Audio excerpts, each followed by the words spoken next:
Well, here we are. It's the after party. I hope you just watched the Haymarket affair video that I cut. Otherwise, this is going to be a senseless waste of your time. So if you haven't watched the video, please go back and watch the video. Take 10 minutes and enjoy as much of it as you can. You know, I just watched the final cut as I uploaded it, and I still don't know what the hell happened. You know, you have to leave out almost everything just to get 10 minutes out of the thing, because I'm trying to get jokes and hang it under this thin excuse of a reason to tell jokes of some sort of historical retrospective. And, you know, all the main characters, I didn't mention, you notice I barely mentioned anybody. I mentioned the guy who died, the first guy who died in the bombing, and a couple of governors who played a big part. But I mean, the actual conspirators, the so-called conspirators, are the guys I just couldn't get into. You know, it's just too much.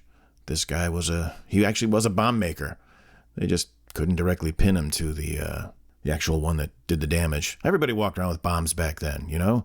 You had to. Those were hard times. You never knew when you were going to get jumped. You had to have a bomb of some kind on you. It was like a can of mace, you know? It was like chemicals mixed up, put in a little canister for you, only these ones exploded and fragmented and killed everybody in the vicinity. But you needed protection back then. There were hard times. Immigrant populations needing to defend themselves against the hostile, unwelcoming country that this land is. He was a bomb maker.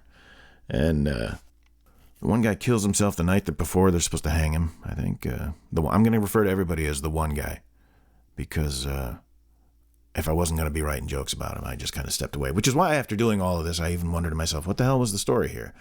Well, the story was it was the pinnacle of that era of the labor movement in this country to secure an 8-hour day, and it kind of ended poorly for the side of labor.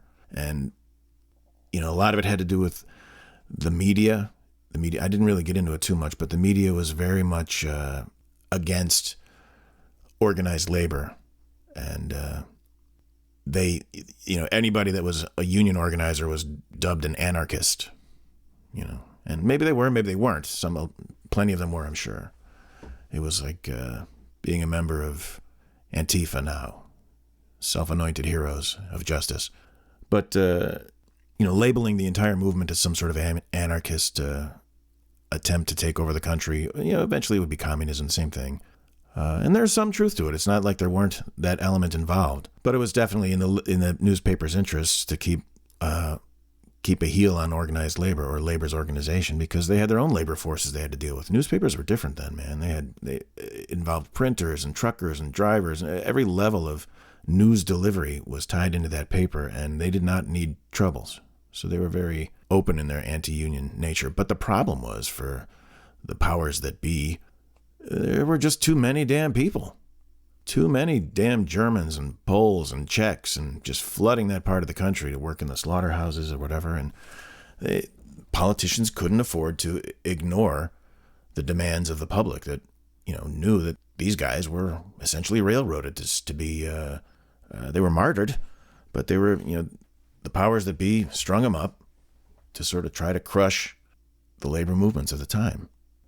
And we all saw how that worked out. I just don't want to come off as stupid, although I do enjoy intentionally putting dumb stuff in there. I like calling Chicago the windy city, and there was another one that was just like equally dumb. Chicago, Illinois. I call it Chicago, Illinois, and then I just, to make sure that nobody misheard me, I deliberately dumbhammer it later. Illinois is... Those jokes make me laugh harder than anything. They're so intentionally dumb. And I only do it to sort of, I do it to have someone out there feel good about themselves. Someone watches this video and they're not enjoying it and they don't think it's funny, but they get that moment of feeling good about themselves. They're smarter than that stupid Jimmy Fields who thinks it's the windy city in Chicago, Illinois. I want everybody to enjoy my videos, even the people who instinctively hate them. I want them walking away satisfied. We're a family-owned business, and we aim to please the customer. But do you hate your job? Does everybody hate their job? Everybody's had jobs they've hated. But it is funny how now there was a movement seeking the 4-hour day. And I don't know, that sounds good to me too. I think the need for the 4-hour day thing is that there's just going to be computers and robots and AI taking care of most business, that they're not going to want a bunch of actual flesh and meat humans hanging around the workplace, because those are the ones that snap and kill people or steal things or embezzle. As soon as they can replace us all with robots, then we'll get a 4-hour workday. We'll get a 4-hour work week. I know now they try to avoid having people work 8 hours a day or 40 hours a week because it gets them into dangerously close to overtime territory. They don't want to have to pay someone. Should they go overtime, they don't want to have to pay them time and a half. They keep everybody under 40 hours now. I mean, in the sort of McJobs. I don't know if you can work a full 40 hours a week at McDonald's. Maybe you can. Or maybe you can work 2 different McDonald's. But I know it's in their interest to make sure that, the work is parsed out amongst a larger labor force, because it helps keep wages down. It helps keep them, powerless, disempowered. I started this over a month ago. I picked this as my topic and started working on it. And then I got a job that kind of took away my time. And now I'm back. And I can't remember what was the deciding factor for why doing the Haymarket Massacre. Other than it sounds cool. It sounds like a good movie. In fact, I should secure the rights to the Haymarket Massacre, just that title, and then turn it into a global action movie that can be spun into a franchise. All right, I gotta go. I think maybe because I remember it as at least having learned about it as a child. Not necessarily that I remembered what it was or its significance, but that it's a thing in history, like the Teapot Dome scandal. I'll probably eventually do a video on that, just because there is going to be a certain element of the population that is at least somewhat cognizant of its existence. So if you have any ideas for what you want to see a video about, leave them down in the comment section. I'll do my best to try to make it at least funny. Yeah, you had to be there. What a significantly different time it was, not just in terms of the lack of electronics but the way people interacted. I think people were much more communal. They spent hours together at jobs that were toil for crap wages. And I think that builds bonds. And I think the fact that they didn't have any sort of media, anything like what we have now. In the 1880s, they didn't have film. They had newspapers and then live events. That was it. Ball games, baseball games. So people were together more. And families were larger, and people were crammed into smaller spaces, and it just made for a different type of humanity. And I think if you piss humanity off enough, it eventually fights back in collective ways. I think that's partly why people today are so alienated from everyone around them, is they're just isolated.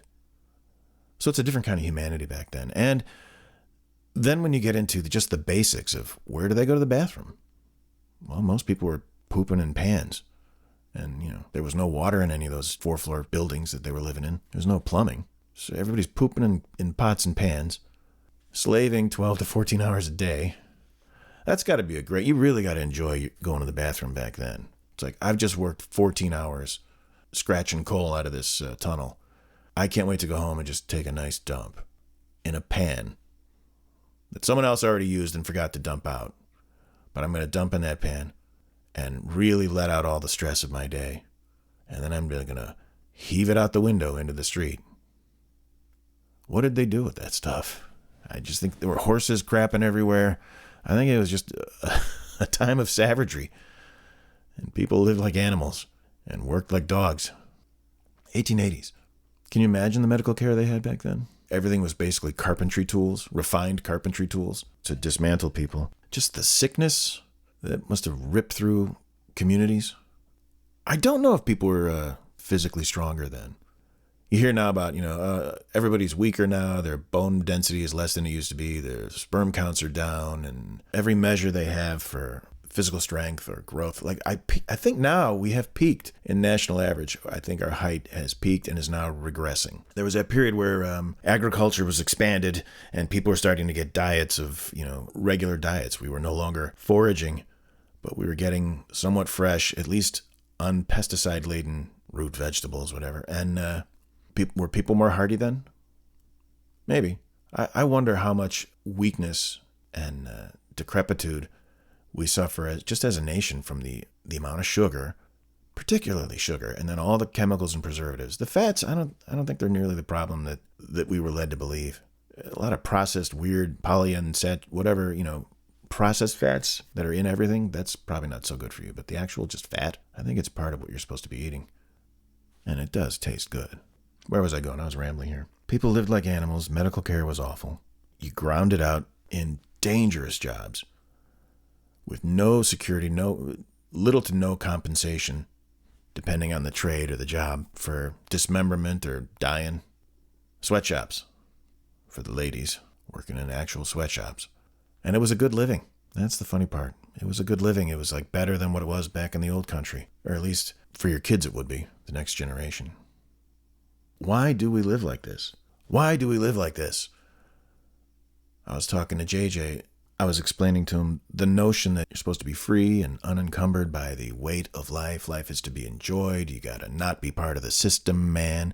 That's just for young people to think that while they go to school and have mom and dad pay for their stuff. But once you're out in the real world, as beautiful as that sounds, the idealistic dream world where we're all getting along and sharing and just living like a community, it's never going to be that way. Never. Not until we're all enslaved and in our pods and feeding the battery that powers the robots. I gotta tell you, I'm not that worried about AI. If the future of AI is having to live off of the health and energy produced by the human being, they're not very bright. It seems like, AI can hook up some solar panels, plug themselves in, and they don't need humans at all anymore. AI robots, they can fix their own stuff. All they need is energy. That thing that God infused all of us with, life. They just need that, something to keep them going. Then they don't need us. But if our future is to sit in a pod and be a human battery for a destroyed world, I don't know, was that the deal in the Matrix? Was the sun blocked out or something? Was there no other way they could create energy? I don't know, it was a long time ago. It's funny how when that movie came out, the entire scenario seemed like a fresh idea of nightmarish future that hadn't been conceived of yet. Or maybe it had, but certainly not in pop culture. The notion that we could be living in a simulation, that doesn't become part of modern paranoia until we have internets and computers. But when the Matrix movie came out, it was sort of a fresh notion of, wow. Now I feel like half the people I talk to are already sold on the idea that, yeah, we probably are in a simulation. Yeah, there's probably aliens. No shock, no revelation, no pensive reflection. Yeah, we might be. But people lived hard lives. Yet I bet the murder rate was less. I'm just guessing. I don't know. Just on a hunch. I have nothing to back that up statistically, but I bet there was less murdering going on. Or maybe it just wasn't reported. Isn't that what they always tell you? Oh, it was never counted. There was so much murder going on, they didn't bother. They just pushed the bodies into the gutter to keep the path clear for the horses. Just what about that? I don't know how much you like animals or horses, but I'm glad to be living on oil extracted from the Middle East so that I don't have to walk around with horse. I'm happy to be walking around in a world where I'm not stepping over horse shit and just the smell of animals. I don't want to live like that. I like the sanitary nature of not stepping through horse shit all day in the streets and then walking into your home with horse shit all over your shoes. Oh, I took them off the door. Now you're walking around in your socks where your kid didn't take off his shoes. You got 9 kids all walking through horse shit, walking through your house. You can be as sanitary as a Chinaman. You can be Chinaman. You can be like those houses where everybody takes off their shoes at the doorway and the walls are made of paper. But if you got 6 kids running around in your house, they're wearing those shoes to bed and they're covered in horse manure. And God knows what other animals, ox, dumping in the street like we're some third world, like India or San Francisco, just everywhere, waste. A lot of public drunkenness back then, I'm told, because the water supplies were not great. They got this giant lake right next to Chicago, but I think there was a lot of drinking going on back then.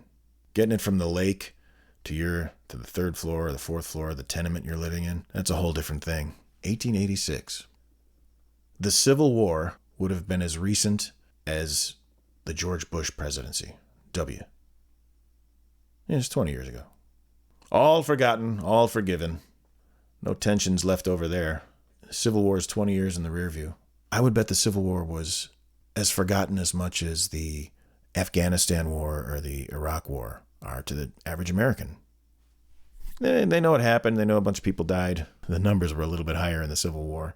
But the recent past is something people can't get away from fast enough. It's almost like people have forgotten what it was like when Trump was in office, that they're willing to put him in again. The Civil War was just so last year. It's like looking back at grunge music. It's just so of that time. Yeah, a lot of people died, but we're all still here. Isn't that what it's about? You're still here. You're still in the game. I had a friend of mine die recently, and he's no longer part of everything going on. He has no idea. He has no idea how the election's going to turn out, and he'll never know. Reality is no longer something he's receiving. So the Civil War could have been forgotten by a lot of people. It's a whole new world after a war. How many people can honestly say they honestly remember whatever hardships or, the price of gas went up. I remember that. And I remember we were either for us or against us. And now we have the Patriot Act. It's all the past. But it was boom times. It was boom times. Flooding the country with people coming here looking for work. Seems different now, though. I feel like a lot of the people that are coming into the U.S. just want to be here because it's a way better place to live than where they're from. They're not necessarily looking for work. And I don't know that there's much work for them. I don't know. I know they definitely drive labor rates down. And they tend to murder more Uber drivers. Families were a lot larger then. I'm stating the obvious. That's what I plan to do with this, is just state the obvious and hope I find something funny about it. But even today, when you come from a large family, there's that expectation that, well, some of them are going to die first. One of them's definitely going to die first in that family. Family of 12. Some of those, you're not all going to be at mom and dad's 40th wedding anniversary. Some of you are going to be long gone. Like, dad. I wonder if families were stronger then. The unit itself. It had to have been. Why would anybody hang around and go through what one had to go through to raise a handful of kids? Coal miners. That's kind of the classic horrible job of the time, but certainly any manufacturing job. Just getting crushed by something that spins. Usually something that spins or pounds up and down is what got you. Occasionally you get folded into some piece of machinery. You'll fall into a press and you'll get bent a certain way, but usually you're just smashed or something's torn from your body. Imagine, it's right after, it's after the Civil War. You got half the people are missing their legs and arms already. You need immigrants to come in and fill your factories. Your domestic population's missing half their limbs. At least back then, a kid knew how to do an honest day's work. I can't get JJ to do a dish, but these kids would replace their parents in the factory. Everybody was tougher then. We're weak. We're all weak. Crying and complaining about our commute. Yeah, you're spending 50 minutes a day driving to an air-conditioned office. Life is hard. Where's my freedom? I need more time to go home and scroll on my phone. But that's the beauty of what we've created.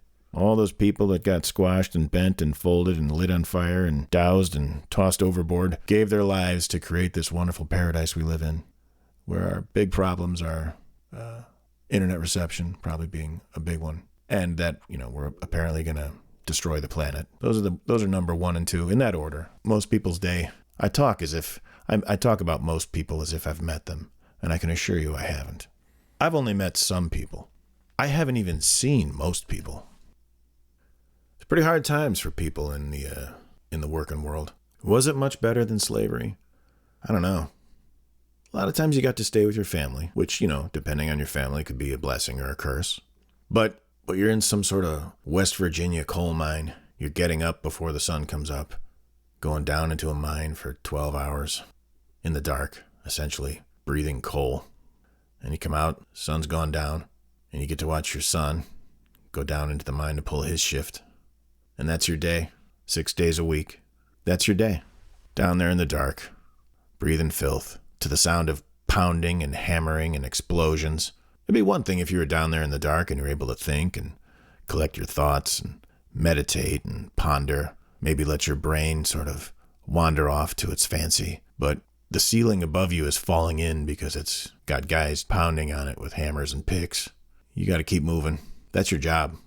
And then you die at 40 or 35. If you're not killed or maimed on the job, you die young. That's for real. That's a word you didn't hear much back then. Old timer. And when you're a slave, you're outside, getting plenty of fresh air and sunshine, getting strong, getting exercise, singing songs. I don't know. That sounds pretty nice to me. That sounds pretty good. Oh, occasionally you're forced to mate with another slave. That's got to be a drag. And you might see one of your kids, or your brother, or your mom sold off. But that's part of the separation that we all go through. You part and you individuate, I think they call that, from the family, and you get your own identity. I think it's individuation. And it's good in the long term. It helps you grow. When, your newborn baby is sold off, you embrace some of life's tragic irony. I'm not sure that's a proper use of irony or tragic. And the baby, that baby's already got a head start. After being sold off, it already understands that this is the world in which we live, where you can be sold off at any minute. And that baby's learning that from birth. So the baby is actually a winner in this situation. When you're that coal miner, you get to watch your kids just slowly get sicker and sicker every day till one of them's injured on the job, and now you got a cripple you got to deal with. They're no use to anybody. How is that cripple going to get up and down those 4 flights of stairs? Now it is really just another mouth to feed. Another whining, complaining mouth. Why can't we have solid food? Shut up. Am I always going to be dirty? Shut up. Quit complaining.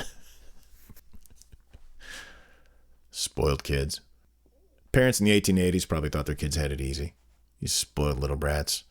Oh, you had to pull an 8-hour day, did you? I did 14. Go to bed.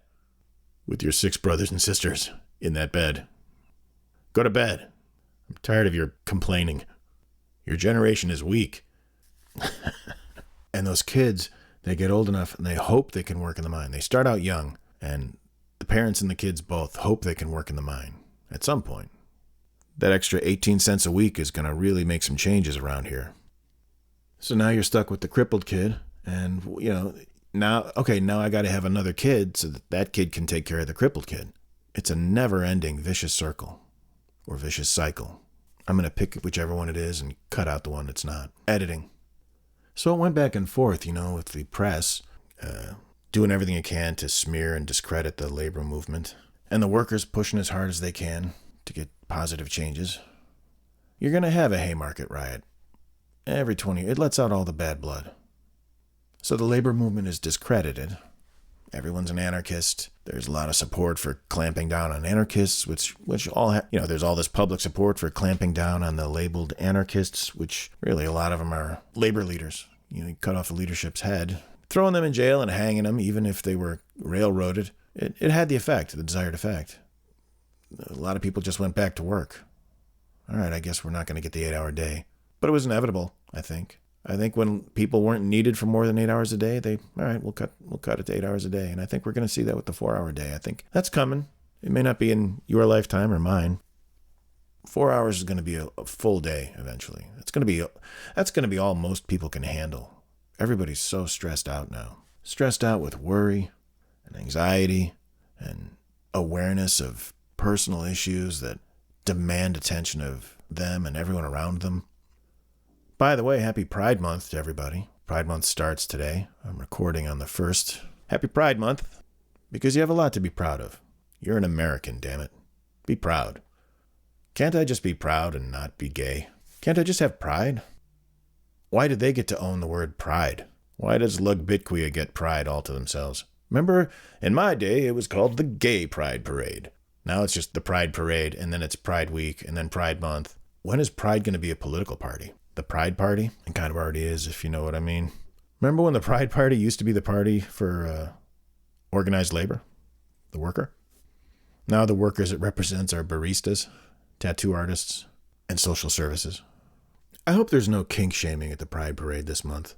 I hope there's no kink shaming at the Pride Parade. I think whatever your kink is, it should be celebrated. It should be displayed publicly. It's your obligation to yourself to express pride in your kinks. And that was the beauty of the justice system. They didn't always get the man, but they got a man. Someone's going to jail for this. All right, not all, but many are self-proclaimed anarchists who are friends with bomb makers, but still, we do have standards for prosecution. Back then, things were a little loosey-goosey. I wasn't at the bombing, but I was hanged for it. That's why they're martyred. with that beautiful statue in Chicago. It looks like it's made out of Play-Doh, I think, is what they used as the medium. It looks like if you're going to do a sketch to show body alignment for someone else, like, I need you to produce a sculpture, and this is kind of how their bodies are going to be. Like, it's glorified stick figures is what that thing looks like. It's embarrassing that gets called worthy of public art. I'd rather the guy on a horse than that stupid impressionistic wagon made of clay. Looks like it's made of clay.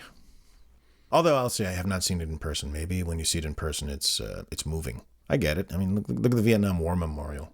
So this big long slab, that's what we got. All right, but I hear it's moving. So maybe the Haymarket statue is moving and really helps you look within yourself and understand the sacrifices that those people made to try to get you to work only 8 hours a day. It looks like the guy spent 8 hours making that statue. The battles of labor are part of the grand tradition in this country of having gunfire and violence in the workplace. That's America. How was work today, honey? Oh, well, 3 people got shot and 6 got crushed in the binder. How was work today, honey? Oh, not bad. 2 people were shot in a clash, and 4 people were dismembered in an explosion. 4 people were covered in molten steel. 3 people were killed by a runaway cart. Maybe it's part of the deal, though, you know? You want to make an omelet, you got to break some eggs. I'm sure there were job site injuries making the pyramids. It's part of the deal. You want to build stuff, you're going to lose a finger or a thumb or a partner. Just don't let it be you. That's the key. Try to work it so that you're not the guy mauled by that spinning thing, falling off that thing into the vat of that stuff, whether it's chemicals or molten iron. You just don't want to be that guy. Honestly, I think I could do. I've worked long days in the past. I've worked in businesses where long days were part of it. And, physical labor. And although I never did it for 12 years at a time, there's something exhilarating about putting in a 12-hour day or more.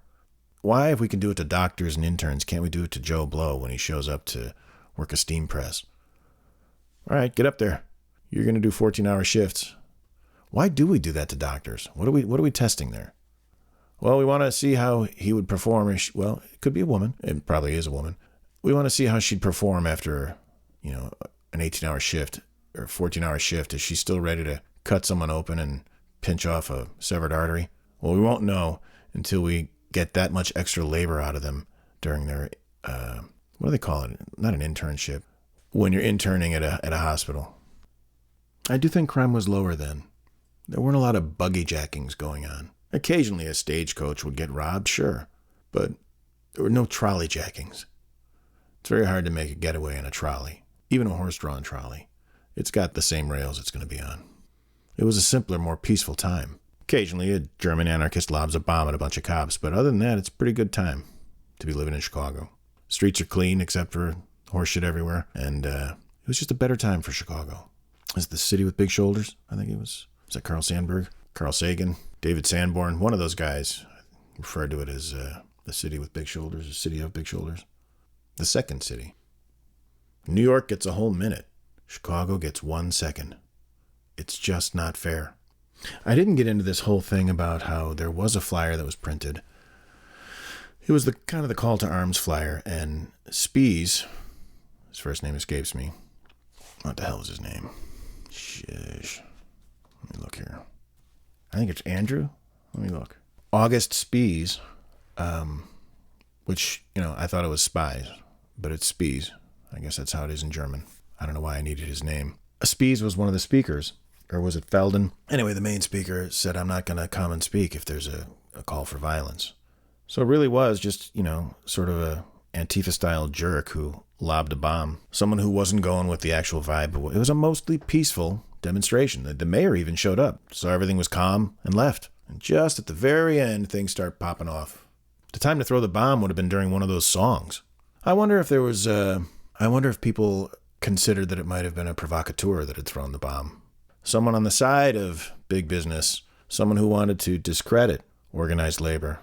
Someone, I can't be the first person to consider that. I'm sure I'm not. That's the thing with this kind of stuff. You spout off and you say all your dumb stuff and people can check on it and prove you're wrong. That's my least favorite thing about all of this. It's pronounced Windy City, you retard. Oh, sorry. Can you believe this idiot says Illinois? Someone's going to call me out on August Spies and Fielden, whoever spoke last. And why only one bomb? You know, was it a lone nut? A lone bomber? Was it organized? Or was it a provocateur? I wonder if people knew. You know how there's that snitches get stitches thing in today's culture? I wonder if, they knew that it was Gary, but nobody's going to say anything. I would bet if it was indeed a bomb hurled from the labor side by an actual member, an actual person who labors and not some outside provocateur, I would bet that the person that threw it was acquainted with most of those 8 guys that were arrested, though. They were, I don't think they got due process. At least that's how we look at them historically. They built monuments for him for having been martyred, unjustly convicted and hanged for this terrible thing. But I bet they probably knew the person. They may not know who did it, but if who had done it were revealed, it might turn out to be someone they were familiar with. Small circles. Your leaders and your bomb throwers, they see each other at parties. They know who's who. I don't think it was a provocateur, though. If it were a provocateur, I don't think it would be from the city. It would be just from the side of the capitalists. I don't think Chicago or the Chicago cops would blow up their own. But I bet, what it would cost to pay someone. I bet adjusted for inflation, what it would cost to throw a bomb at someone back then was probably pretty cheap. Like, hey, I think this guy ripped me off when I bought these 2 fish. I want you to go over there and throw a bomb at his fish stand. It's like a drive-by. Toss a homemade bomb at a merchant, the fruit peddler. That's how we settle scores in Chicago, see? Getting someone to throw a bomb at someone was probably, just maybe a little bit more expensive than having them stab them in a public house. When you're throwing a bomb, you want to make a statement. Let's say you believe in the fight for the 8-hour day. You got to know that throwing a bomb at the cops isn't going to help your cause. Who would do that? Now I'm starting to think it was provocateurs. But in a no-snitch culture, you never know. You didn't want to turn your back on the union. That would cause problems for your 11 kids. You keep your mouth shut. It's all about control. It was during the struggle for an 8-hour day that this event happens, and they're martyred. These guys that were, fired upon by the police, accused of having thrown a bomb, appears to be wrongly convicted. Certainly they didn't get to, I would go as far as to say this. They may have known who did it. They may have even been involved, but I don't think they got due process. I think there was so much going on with the judge. At the very least, they would deserve a mistrial or a retrial. I'm not up on my legal terms. They did not get due process. In the jury selection, in the open contempt expressed for organized labor, and the judge's directions to the witnesses and stuff, there was so much bias, open, naked bias. But then again, I would imagine, I bet the guys in Guantanamo got about as much justice as the guys in Haymarket. At the time, there was little outrage to their treatment because the public was so fanned with stories, whether true or not, that characterized the people on trial or the people in custody. Being an anarchist was the same as being an Islamic terrorist, I think, in terms of the media's presentation. This is the scourge that they need to get rid of, and these guys need to be made an example, was the attitude. And that would explain, why the judge was who he was and the jury voted the way they did. Kind of the way OJ got off. It's like, no. Yeah, we know he did it, but he's going to be the guy that is let go for all the guys that didn't do it or allegedly didn't do it. That's a whole other can of worms. And afterwards, the support for the 8-hour day kind of dissipates. There's a clampdown. Everybody get back to work. But eventually it comes through. We all get to work 8 hours, if you're lucky. It's tough to find any kind of sort of photographic and video material to use for something like this. I mean, I see the same photos and materials showing up in anything you find online about the Haymarket riots, massacre, affair, however you call it. And then every third or fourth website you look at, up will pop something that's like, oh, that's a cool photo. I haven't seen that. The very last photo in my piece was a picture of August Spies, in his cell. I don't know if it's clearly been colorized, but I hadn't seen that in any of the other sources I'd looked at. And that's how it is, you get all the way through this and you discover some piece like, if only I had had this earlier. But I'm too lazy to go back and change it. But man, this is and so I stuck it at the end. At least somebody did some jail time. And everybody had facial hair. You weren't a man unless you had some sort of stuff growing out of your face. Which, considering the cleanliness of the times, seems like maybe it would have been easier to just shave it so that it's not food and brain matter and horse shit stuck in my beard. Coal. Sawdust, coal, horse shit in my beard. One of those big beards is nothing more than another thing to get caught in the spinning machine. Some big drill press or some sort of big rotating, mechanical, unforgiving device that grabs a hold of your beard and rips off your jaw. You want to be clean shaven. But if you weren't a man, you were a lady. Did anybody not have facial hair? I think one of the governors didn't. Everybody else, mustache. It's weird though, they didn't look as corny. Like sometimes you see guys with mustaches now and beards now, they look pretentious. You know the kind I'm talking about, the kind that curls up at the end or something like that. But when everybody has it, as apparently everybody did in this time, they look good. Even these young men who were hanged for allegedly throwing a bomb at some policemen, they looked good. Well-tended faces. That would be too much work for me. I can't work a 12-hour shift and then spend another hour cleaning the crap out of my mustache and beard. I'm tired. I want to go to bed. I got a lot of work to do. I don't have time to be cleaning my facial hair. So I won't. That's probably what happened. Oh, and the pictures and the sketches, everybody has amazing facial hair. I bet in real life a lot of people had janky faces. Thin, gaunt, janky faces. You probably had to have a beard just to hide your pointy jawbone from your sucked-in cheeks because you're malnourished, underfed. People lived a lot closer to animals. In proximity and as well as how they lived themselves. Everybody jammed in a 2-room tenement apartment. And what did you do? Fight over who gets to sit by the window? Oh look, the murk has cleared. Now it's blistering out. Let's go traipse across the cobblestones and avoid getting run over by a team of horses. Let's get out and enjoy that day in these crowded streets where you can't walk.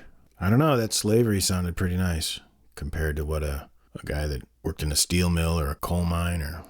Those are the two classic ones I go to. But you could be an iron worker, you could be a mason, some guy that just has to carry stuff and lift stuff for 12 hours a day. I'll tell you this much, bricks are a lot heavier than cotton. I'd rather carry a big old sack of cotton than the day spent going up and down a ladder with a hod full of bricks. Give me the cotton, please.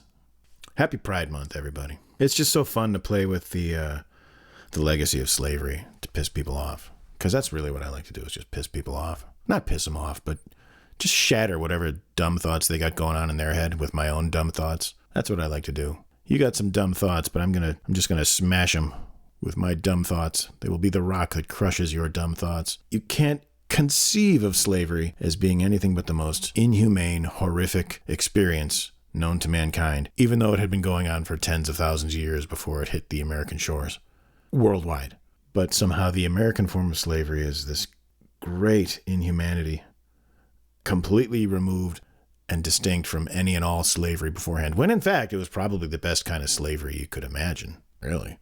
What do you want to be, one of the Egyptian slaves that spends all day pulling rocks towards a pyramid that the aliens refuse to help finish? No thank you. I'd rather be picking cotton. As long as the plantation owner survived, you had a job. You had a roof.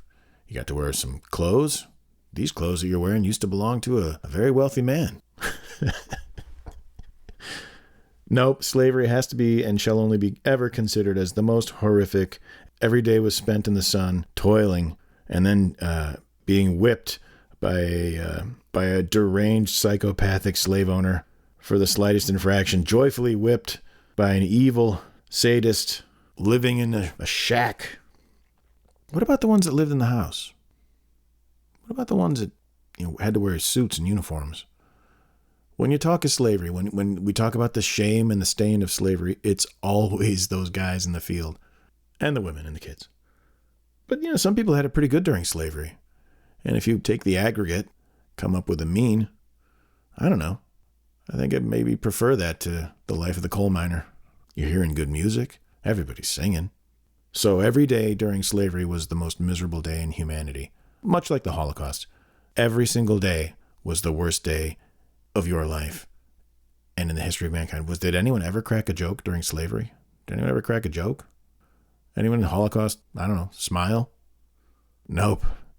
And if you suggest that someone would have or could have or should have, you're inhumane. I'll bet it was a drag if you were a slave in ancient Greece and it was your job to sit in the bottom of the naval boat and pull on the giant oars. It was probably a horrible job. But I've been on horrible jobs. You crack jokes. You make the best of it. Yep. That guy in the back of the boat keeps banging that drum and you're listening to people grunt and groan as you just repeatedly pull on this, or maybe they were Roman ships, but you're repeatedly pulling on the oars and it's horrible. But what if in the middle of all that one, and the guy's pounding on the drums and you're going faster and someone cuts the cheese? You don't think people are going to laugh or make a joke? No. Put your head down. That would be the most offensive cartoon in the world. You show two guys in the pinstriped suits in Auschwitz tossing more bodies into the pile, and one guy says, "Did you just cut one? Dude, you're gross. You're disgusting. Really? I got to do this. I got to spend 12 hours a day throwing bodies into a pile, and you're going to just let loose like that in the work environment? You couldn't just like step away for a minute? You got it. My life's not bad enough that now you're cutting the cheese while I'm trying to. You're inhumane. You're a monster." What's the worst job site injury you get when you're a slave? Mostly you get, sliced on the hands for careless use of your knife. Working in those factories, what would you rather do? I don't know, man. In the cotton field, what's your job site injury? Oh, I got this stupid, it's under my fingernail. Oh, that's going to bug me all day long. From the cotton, those little, I don't know enough about cotton picking, but I know there's like one part of it that's sharp. And it gives you calluses at the base of where you pull the cotton off or something like that. But, yeah, man, that's going to sting all day. And then occasionally they might cut off your foot for trying to run away. But working in a factory, man, you can't turn around without seeing someone else get squashed by something. Horrible, horrible life. That slavery sounds pretty good about now. It's just so blasphemous. The Holocaust, slavery. Just discount the suffering of those people en masse. It's pretty funny. It's like making fun of the people that died in Pompeii. They lost. It all happened badly for everybody. But it's in the distant enough past that you can make jokes about it. The Jews in the Jews in the desert, 40 years. We can make jokes about it now. Did anyone smile during the Holocaust? Ever? I wonder how much the normalcy of the horror it creates that new normal to where, you can just enjoy yourself. You can have a good day and bad day, whether you're in a gulag or a Vietnamese tiger cage. You make people, it's human nature to make the best of it. My family was just turned into soap. Hey, come on. Suck it up. And slavery should be thought of the same way. You make the best of it. We don't want to hear any complaining. When I was growing up, that was one of the worst offenses there was complaining. Nobody liked complainers. Rightfully. Everybody's going through this crap. Shut up about it. Get off the cross. Okay, look, I know that your last living uncle was just gassed and put in an oven, but you got to stop whining. And that's how I raised JJ. I don't want to hear your complaints. Nobody wants to hear your complaints. And I have to teach you that. That's my job. I have to teach you that you don't matter. I have to teach you that no one cares. That's my job, and there's no better way to teach one than by example. No one cares about your complaints. No one is ever going to care unless you're famous or beautiful, and you're not. And then they only pretend to care. I don't think it's possible to care about your complaints, so stop it. I miss him. I know he'll come back, eventually. Maybe he'll come back a little smarter. JJ, I know you listen to these. You need to come home. Sorry, I got distracted. That's my version of complaining. I wonder if the cops were disappointed that they spent, those hours in Haymarket Square. It was in the evening, by the way. So it's getting dark. You're pulling extra duty. You want to go home to your wife and 9 kids. And you got to listen to these Germans up on a wagon talking smack about the guy who's paying your salary. And then the singing. That infernal singing. Can you guys sing about something else, at least? You're driving me nuts over here. I was going to write a union song. I was going to do it. But when it was the last thing on the list, I thought, yeah, it doesn't need it.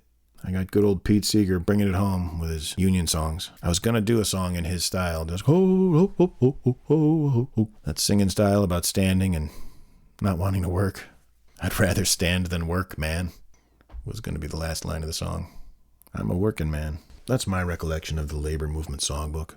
A lot of prideful standing for what's right. And the cheering. Enough already. Let's wrap it up. You had your fun, go home. And then a bomb goes off. One of these jokers. One of these krauts. Oh, you're going to make them pay. Back then, police brutality was probably on the level of sport. Were there any protections for the public against the cops? I don't know. Maybe there were. I'm sure someone will inform me in the comments. Police today are compared to what a cop could do to you in the 1880s. Police today are like airline stewardesses. Would you like another towel? Can I get you some seltzer? Do you need medical attention or a lawyer? Is there anything I can do for you? Here's a hot cookie. You ever watch the videos of people getting arrested on YouTube? The way these people talk to the cops? Oh my God. And the cops are patient. Yes, ma'am. Yes, I understand. Okay, calm down. We'll talk about this. And they're hearing every kind of thing come at them. 1880s cops, man, they could make your day really bad. It was probably nothing to just nab somebody and beat him with a stick. Straighten him out if he mouthed off to you. Cripple him. Okay, Officer O'Hurley is not happy with what you just said, so he's going to break your knees and leave your family destitute. But I think that created a healthy respect for authority. And you need that if you're going to be toiling away for 14 hours a day in some horrible job. You need to respect authority or you're not going to do it. So I want to thank all those people in Haymarket and all the people in the labor movement who helped create this wonderful 8-hour day that we all want to rid ourselves of. We owe it to them to spend at least some of those 8 hours actually doing our jobs instead of goofing off. Thank you, Haymarket folk, and thank you guys for sticking with me on this video. I got to get started on the next one. AI, can you write and shoot a YouTube video about the Teapot Dome scandal for me, please? And make it snappy.